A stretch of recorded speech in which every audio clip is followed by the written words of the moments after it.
આપણો question number 12 યાંત્રિક ઉર્જા સંરક્ષણનો નિયમ ઉદાહરણ સહિત સમજાવો.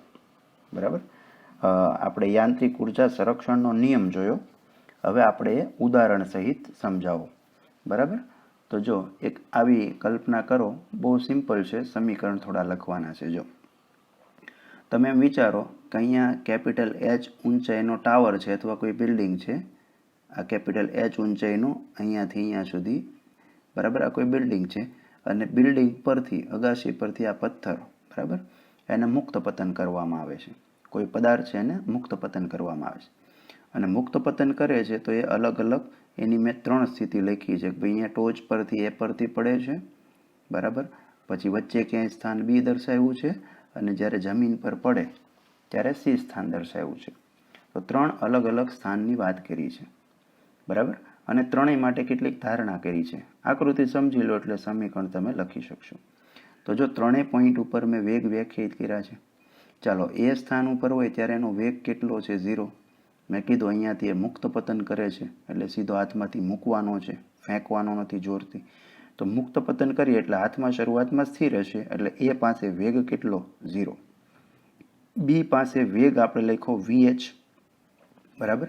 જેમ જેમ નીચે આવશે એમ એની સ્પીડ વધતી જશે. તો અહીંયા સ્પીડ આપણે લખીએ છીએ ધારો કે VH, બરાબર. અને અહીંયા જો ઊંચાઈ પણ મેં દર્શાવી છે કે એ પાસે ઊંચાઈ કેટલી છે? Capital H.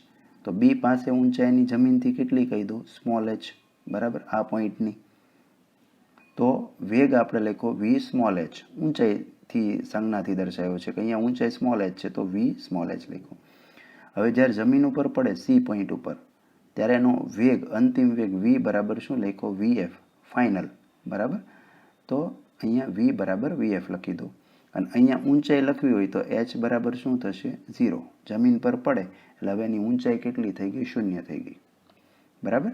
અને આ A અને B કેટલું થશે? H માઇનસ H, બરાબર. અહીંયા B પોઈન્ટ ઉપર હોય તો અહીંયા જમીનથી પથ્થરની ઊંચાઈ સ્મોલ h છે. તો અહીંયા અગાશીથી પથ્થરની ઊંચાઈ કેટલી થાય? તો આખી h છે, એમાંથી સ્મોલ h બાદ કરી દો એટલે h માઇનસ h થાય. તો આટલી આકૃતિ તમને ખ્યાલ આવી ગઈ કે અલગ અલગ 3 પથ્થરની સ્થિતિ દર્શાવેલી છે નીચે પડતા હોય એ દરમિયાન, બરાબર. વેગ 0 છે, VH છે અને VF છે. અહીંયા ઊંચાઈ કેપિટલ H છે, અહીંયા સ્મોલ h છે અને ઉપરથી માપીએ તો h માઇનસ h છે અને C પાસે ઊંચાઈ 0 છે.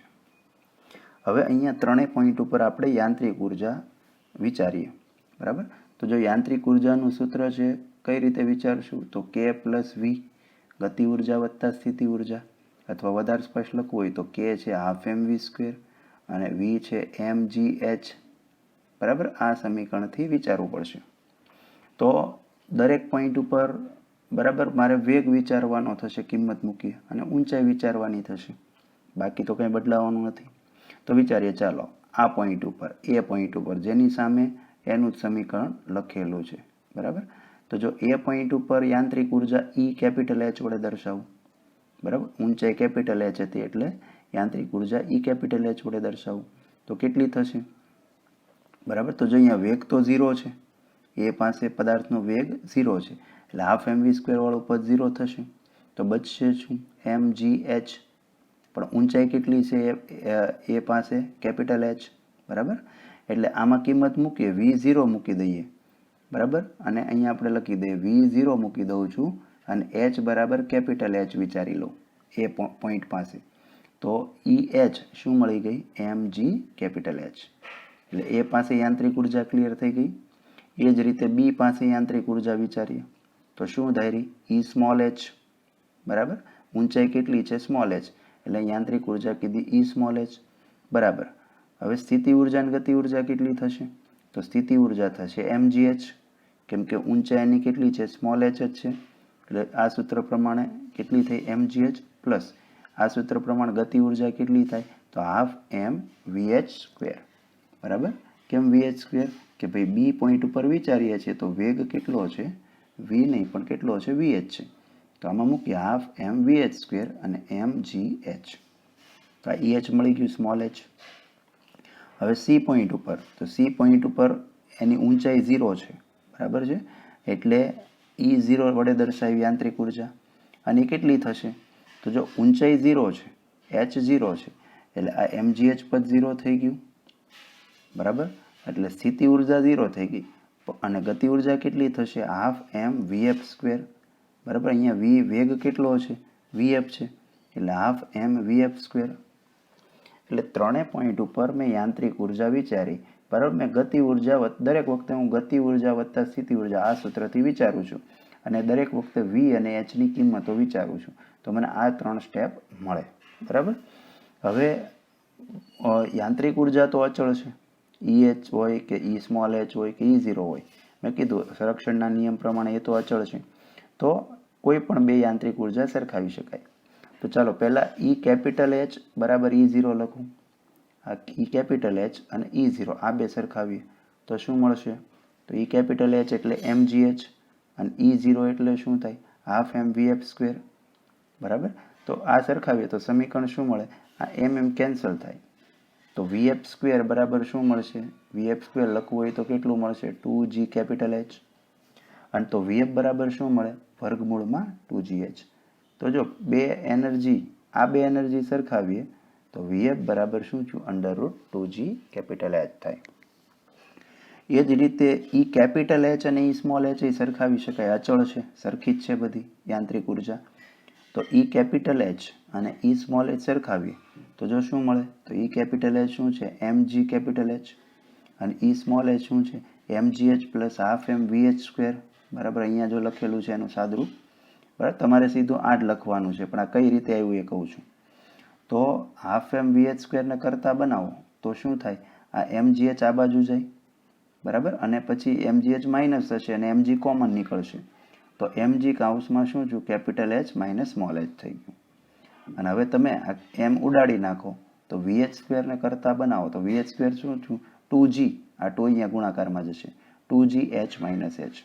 અને સ્ક્વેર કાઢીને સ્ક્વેર રૂટ કાઢો તો v સ્મોલ h, બરાબર. આપણને શું મળી જશે? બરાબર, એ મળશે 2g કાઉન્સમાં h બાય h, બરાબર. અહીંયા vh છે તો 2g કાઉન્સમાં h minus h, vh square અથવા સ્ક્વેર કાઢવો હોય તો વર્ગમૂળમાં લખી શકાય. તો આ બે અગત્યના સમીકરણ મળ્યા. એમાં આ જે સમીકરણ છે એ શુદ્ધ ગતિશાસ્ત્રનું સમીકરણ છે, બરાબર. શુદ્ધ ગતિશાસ્ત્રનું સમીકરણ કહીએ છીએ.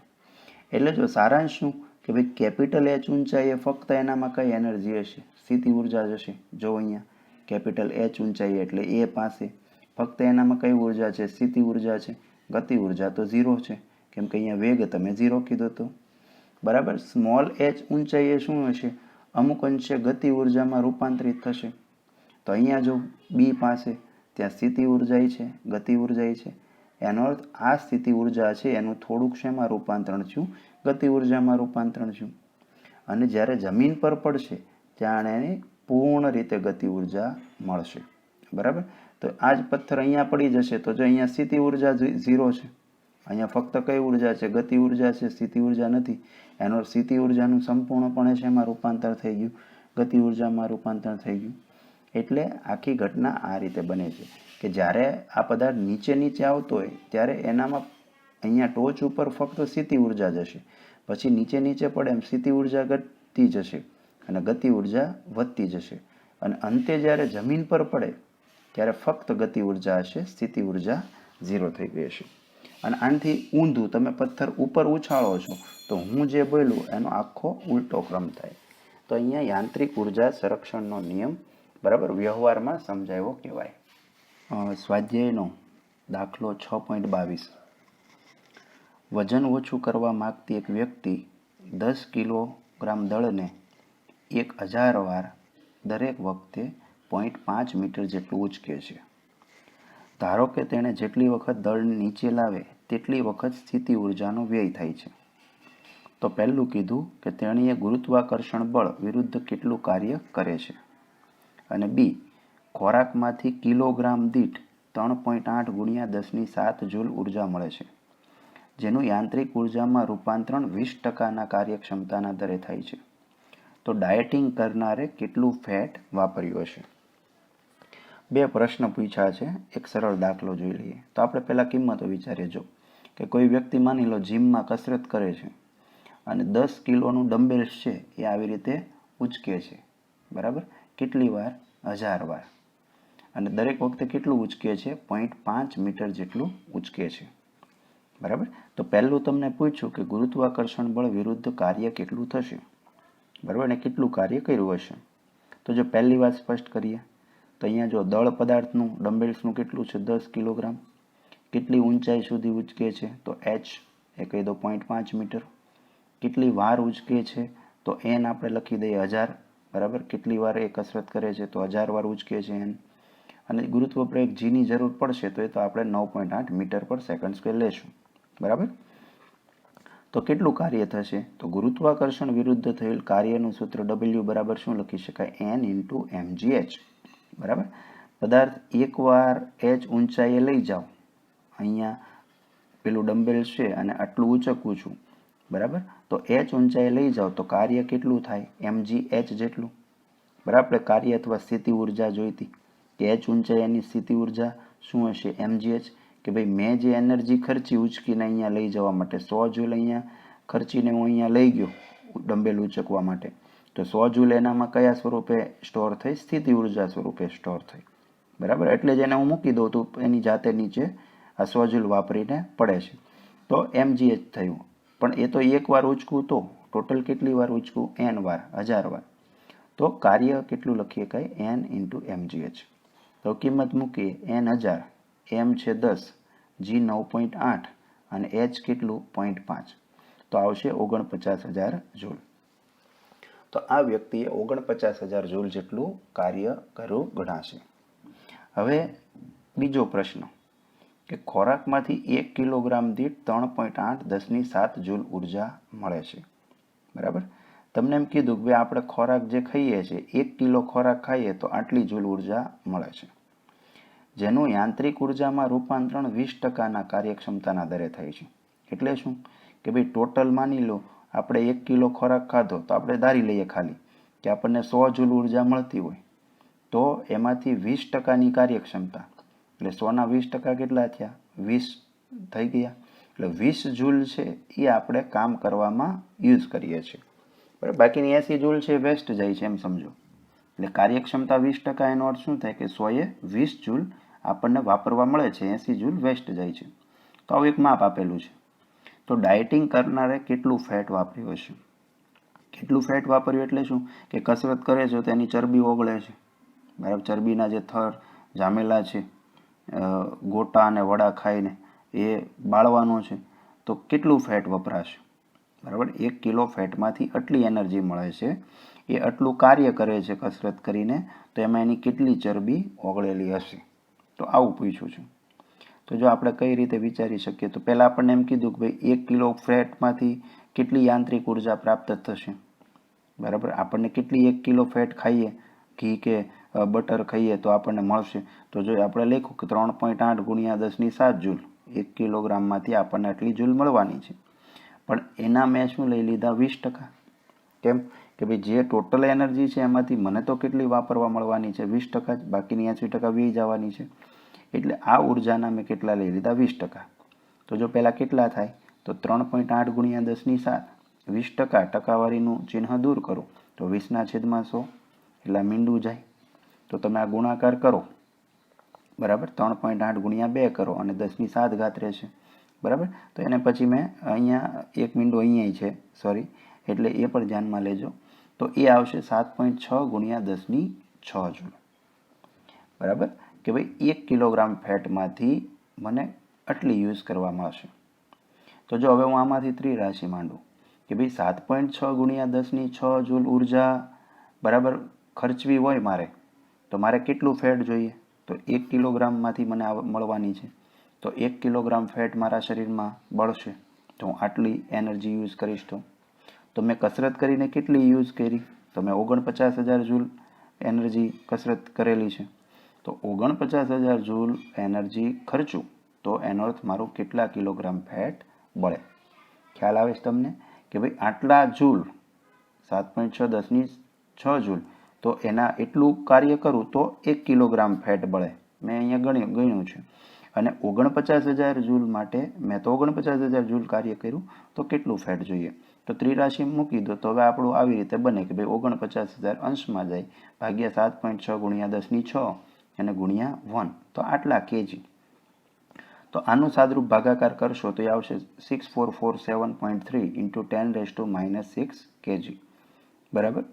તો આને આપણે પોઈન્ટ ફેરવીએ તો 3 પોઈન્ટ આગળ લઈએ તો 6.44, અહીંયા પોઈન્ટ મૂકીએ તો 10ની કેટલી થશે -3 kg. અને -3 કિલોગ્રામ એટલે શું થયું ગ્રામ. બરાબર. 1 ગ્રામ બરાબર કેટલા થાય 10ની -3 kg.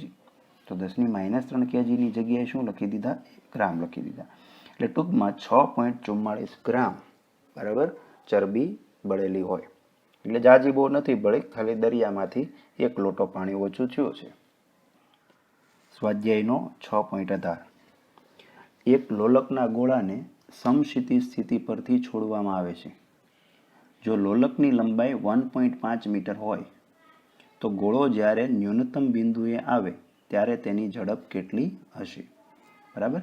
અહીં આપેલ છે કે તેની પ્રારંભિક ઉર્જાની 5% ઉર્જા હવાના અવરોધક બળ સામે ગુમાવે છે. એટલે આપણે આકૃતિમાં જોઈએ, તમે વિચારો કે આ લોલક છે, અહીંયા કોઈ ધાતુનો આ સળિયો છે અને અહીંયા એ પાસે એક વજનદાર ગોળો બાંધેલો છે અને એ ઓ પાસે ટેકવેલો છે. બરાબર.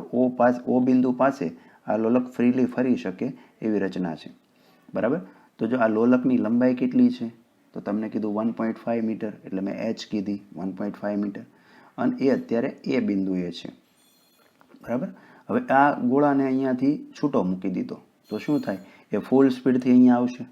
બરાબર. સીધો ગોઠવાઈ જશે અહીંયાથી આવીને. તો ધારો કે બી પોઈન્ટ ઉપર આવે. બરાબર. તો બી પોઈન્ટ પાસે તેની સ્પીડ આપણને પૂછી છે. એટલે બી પોઈન્ટ પાસે એની સ્પીડ આપણે વી ધારી લઈએ તો વી આપણે શોધવાના છે. બરાબર. અને સાથે સાથે એમ કીધું છે કે જ્યારે પડે ત્યારે અવરોધક બળ સામે 5% એનર્જી ગુમાવે છે. બરાબર. તો અહીંયા 5% ઉર્જા રસ્તામાં ગુમાવતો હોય તો બી પાસે એની સ્પીડ કેટલી હોય?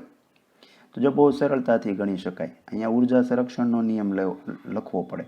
તો જો આપણે શું લખીએ કે ભાઈ બી પાસે પદાર્થની ગતિ ઉર્જા હશે, એ કેટલી હશે? તો આપણે લખીએ કે 95% ઇન્ટુ એ પાસે સ્થિતિ ઉર્જા. એ પાસે જે સ્થિતિ ઉર્જા હતી એની 95% એ કોની બી પાસે ગતિ ઉર્જા થશે. વિચારો આ કઈ રીતે લીધું 95%? તો સીધું છે. જો પહેલાં તો અહીંયા એમ કહી દઈએ કે એ પાસે પદાર્થમાં કઈ ઉર્જા હતી? સ્થિતિ ઉર્જા. એનું બી પાસે રૂપાંતરણ શેમાં થયું? ગતિ ઉર્જામાં થઈ ગયું. તો આપણે ધારી લે સ્થિતિ ઉર્જા અહીંયા 100 જૂલ હતી એ પાસે. હવે જ્યારે પડે છે ત્યારે 5% એનર્જી તો એણે ગુમાવી દીધી. એટલે 100ના 5% એટલે 5, એટલે 5 જૂલ એનર્જી એણે ગુમાવી દીધી. તો અહીંયા કેટલી એનર્જી એને મળવાની છે? 95 જૂલ. 100માંથી 5 તો ગઈ, વ્યસ્ત ગઈ. તો 95 જૂલ સ્થિતિ ઉર્જા છે એનું શેમાં રૂપાંતર થઈ ગયું? ગતિ ઉર્જામાં થઈ ગયું એમ કહી શકાય. બરાબર છે. એટલે મેં એમ લખી દીધું કે એ પાસેની સ્થિતિ ઉર્જાના 95%, બરાબર, એનું રૂપાંતરણ શું થયું કે બી પાસે ગતિ ઉર્જામાં થયું. તો આ સમીકરણથી હવે આપણે કિંમત મૂકીએ. જો સૂત્ર મૂકીએ તો બી પાસે ગતિ ઉર્જાનું સૂત્ર શું છે? 12 mv². 95% એટલે 95/100 એટલે 0.95. અને એ પાસે સ્થિતિ ઉર્જાનું સૂત્ર શું છે? mgh. બરાબર. હાઈટ કેટલી છે? બરાબર. અહીંયાથી આ ગોળો અહીંયા જાય તો આ એચ છે તો આ એચ જ બનશે ને. એટલે અહીંયાથી આપણે એચ હાઈટ પદાર્થ વિચારીએ તો સ્થિતિ ઉર્જાનું સૂત્ર શું છે? mgh. તો mm કેન્સલ, તો v² ને કરતા બનાવો તો 2 અહીંયા ગુણાય તો 2 ગુણ્યા 0.95 ગુણ્યા શું થાય? gh. તો બધી કિંમત છે 2 ગુણ્યા 0.95 ગુણ્યા g 9.8 અને h કેટલું છે? 1.5 મીટર છે. તો આ ગુણાકાર થયો 27.93. પણ કોના બરાબર? v² બરાબર. તો v બરાબર શું થાય? 5.28 મીટર સેકન્ડ ઇન્વર્સ. એટલે જ્યારે એ અહીંયાથી છૂટો મૂકવામાં આવે ત્યારે અહીંયા 5.28 મીટર પર સેકન્ડની સ્પીડથી બરાબર એ આવશે. તો અહીંયા સ્થિતિ ઉર્જાનું ગતિ ઉર્જામાં રૂપાંતર થયું એવી ઘટના થઈ.